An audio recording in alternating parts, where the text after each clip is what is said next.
large because Howard didn't like to build anything normal. It had to be the biggest or the smallest or the fastest or the slowest. We started as a target to fly a 50-ton tank. Now that has to be pretty good size.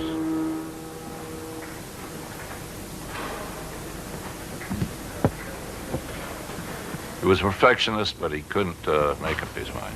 He wanted to keep hassling around until he got the absolute best. He sat in the cockpit for hours and hours and hours, moving his little parts around to get the instrument panel just the way he wanted it. But as a man, I enjoyed working with him very much. The continuing delays caused rumblings in Washington.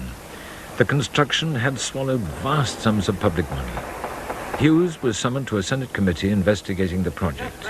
Its chairman, Senator Brewster, was on the warpath. You do solemnly swear in the matter now pending before this committee? But in front of the film cameras, Howard Hughes was in fighting form. Senator, may I ask a question? Well, now, if you'll just wait till I issue a subpoena for Mr. Mars, I've asked you whether or not you would produce him, and you said you didn't know, as I understand it. I don't remember if that was my answer. Well, what was your answer? I don't remember. Get it off the record.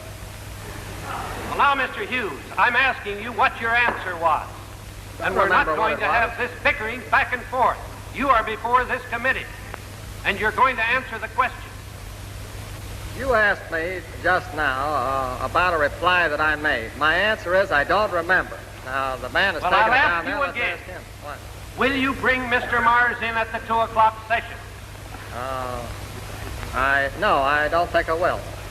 Will you try to bring him in? No, I don't think I'll try.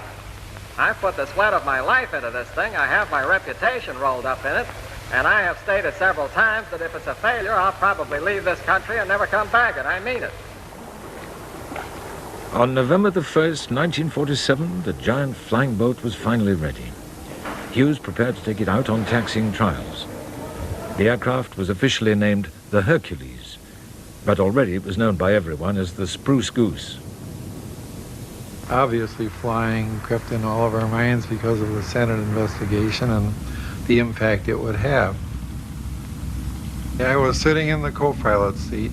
We had, I think, 4 newspaper reporters aboard, and of course the Hughes crew. There were about 40 people aboard when we started the taxi.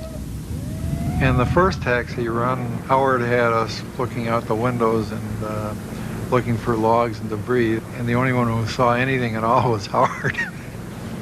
He had better eyes than we did. And that run was about 35, 40 miles an hour, and everything seemed to be functioning well. After another, faster run, Hughes prepared the crew for one more go. And then he kind of casually turned to me, and he told me to put the flaps down 15 degrees, and that's takeoff position.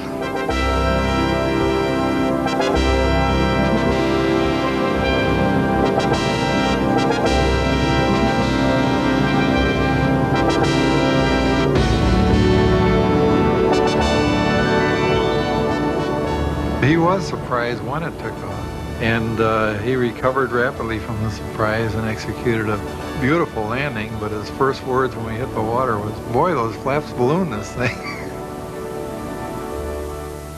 I think Howard intended to lift it off a few feet just to prove that it would fly, but I don't think he really intended to lift it off as high as he did. I was alone with him. We're riding back to L.A., and I said, "Howard, did you mean to take that off today?" And he looked at me. "You'll never know." And I don't know to this day. I don't think anybody else does.